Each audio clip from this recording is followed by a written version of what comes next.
రాష్ట్రంలో ఇంత దిగజారిన రాజకీయ పరిస్థితులు, దిగజారిన లా అండ్ ఆర్డర్ పరిస్థితులు, రెడ్ బుక్ పరిపాలన ఎందుకు కొనసాగనిస్తా ఉన్నారు అని చెప్పి నేను అడుగుతా ఉన్నా. ఇదే రాష్ట్రంలో మొన్నటికి మొన్న 57 చోట్ల ఎన్నికలు జరిగాయి.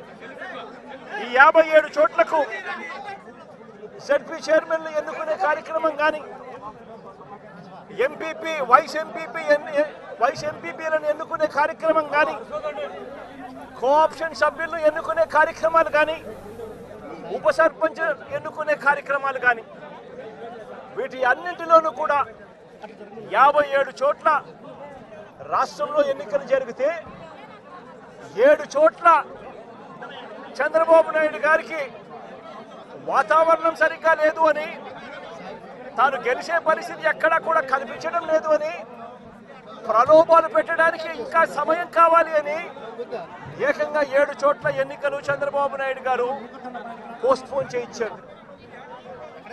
మరో 50 చోట్ల ఎన్నికలు అనివార్య పరిస్థితుల్లో, ఇక జరగక తప్పని పరిస్థితిలో, అంటే చంద్రబాబు నాయుడు గారు ఎంత భయపెట్టినా, ఎంత ప్రలోభాలు పెట్టినా కూడా ఎవరు కూడా లొంగని పరిస్థితి కనిపించిన నేపథ్యంలో ఎన్నికలు జరపక తప్పని పరిస్థితిలో జరపాల్సి వచ్చింది.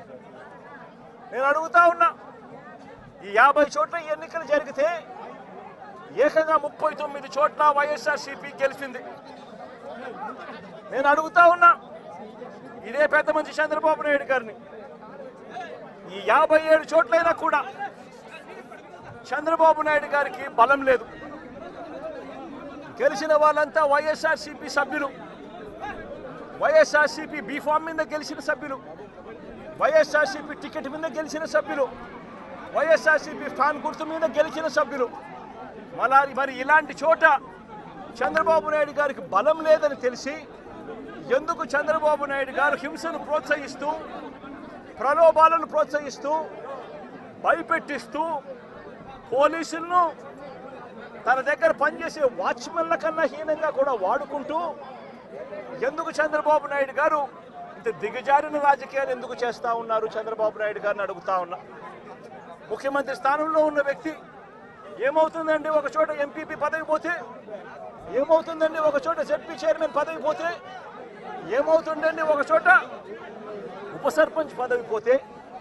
నేను అడుగుతా ఉన్నా ఇదే పెద్ద మంచి చంద్రబాబు నాయుడు గారి ముఖ్యమంత్రి కాబట్టి, అధికారంలో ఆయన ఉన్నాడు కాబట్టి, రాష్ట్రంలో ఏ పదవైనా కూడా తనకు బలం లేకపోయినా కూడా, తనకు సంఖ్యాబలం లేకపోయినా కూడా, తాను ముఖ్యమంత్రి అన్న అహంకారంతో ఏ పదవైనా కూడా నాకే కావాలి, ఏ పదవైనా కూడా నేను దౌర్జన్యం చేస్తాను అని చెప్పి లా అండ్ ఆర్డర్ను పూర్తిగా నాశనం చేసిన పరిస్థితుల మధ్య ఈరోజు రాష్ట్రంలో పరిపాలన సాగుతూ ఉంది.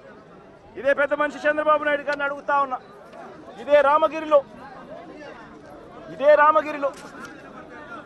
ఇదే మండలంలో ఎంపీపీ ఎన్నికకు సంబంధించి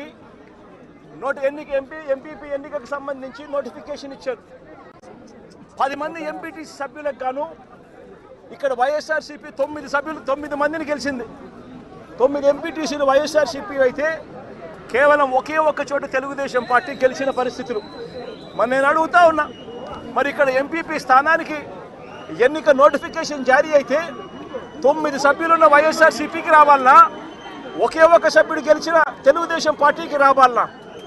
మరి ఎందుకు చంద్రబాబు నాయుడు గారు ఈ మాదిరిగా ప్రతి చోట కూడా వాళ్ళ ఎమ్మెల్యేలను రెచ్చగొడతా ఉన్నారు, ప్రతి చోట కూడా అప్పుడు స్థానిక ప్రజాప్రతినిధులను రెచ్చగొడతా ఉన్నాడు, పోలీసులను దుర్వినియోగం చేస్తూ ఉన్నారు. చేసి చివరికి ఏం జరిగింది? ఇక్కడ 9 మంది ఇక్కడ వైఎస్ఆర్సీపీకి సంబంధించిన సభ్యులు ఉంటే చంద్రబాబు నాయుడు గారు ప్రలోభాలు పెట్టే కార్యక్రమం, చంద్రబాబు నాయుడు గారు భయపెట్టే కార్యక్రమాలు జరుగుతూ ఉన్న నేపథ్యంలో వీళ్ళంతా కూడా కోర్టుకు వెళ్ళి కోర్టుల నుంచి వీళ్ళంతా కూడా మాకు ప్రాణహాని ఉంది, ఎంపీపీ ఎలక్షన్లలో మేము పార్టిసిపేట్ చేయాలి అని అంటే మాకు ఇబ్బందికర పరిస్థితులు ఉన్నాయి అని చెప్తే కోర్టు అక్షంతలు వేసి పోలీస్ ప్రొటెక్షన్తో ఈ ఎన్నిక జరిపించండి అని చెప్పి కోర్టు ఆదేశాలు ఇస్తే, కోర్టు ఆదేశాలతో 8 మంది కోర్టు ఆదేశాలతో ఎంపీటీసీలను తీసుకొని వస్తూ ఉంటే మధ్యలో పోలీసులు ప్రొటెక్షన్ తీసుకొని పోలీస్ ప్రొటెక్షన్తో వీళ్ళంతా కూడా ఇక్కడికి వచ్చి ఓటు వేయాల్సిన పరిస్థితుల్లో పోలీసులు ఏం చేశారు? తీసుకొని వచ్చి వీళ్ళందరినీ కూడా మధ్యలో రామగిరి ఎస్ఐ సుధాకర్, ఈ రామగిరి ఎస్ఐ మధ్యలో ఈ సుధాకర్ అనేవాడు వీళ్ళ వీళ్ళ వీళ్ళ వీళ్ళ వీళ్ళ వీళ్ళ కాన్వాయ్లోకి ఎక్కి ఈ ప్రయాణం చేస్తూ ఉన్న ఎంపీటీసీ సభ్యులందరితో కూడా వీళ్ళందరితో కూడా వీడియో కాల్ ఆయన ఫోన్ నుంచి సాక్షాత్తు ఇక్కడ ఎమ్మెల్యే కొడుకు వీళ్ళతో వీడియో కాల్ చేయిస్తాడు, మాట్లాడిస్తాడు.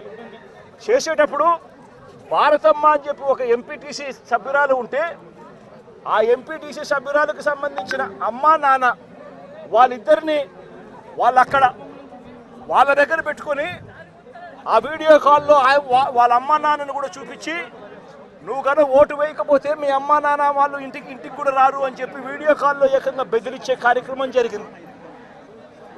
ఆ పాప కన్నీరు మున్నీరు ఏడుస్తూ బాధపడుతూ ప్రకాశం చెప్పిన పరిస్థితులు.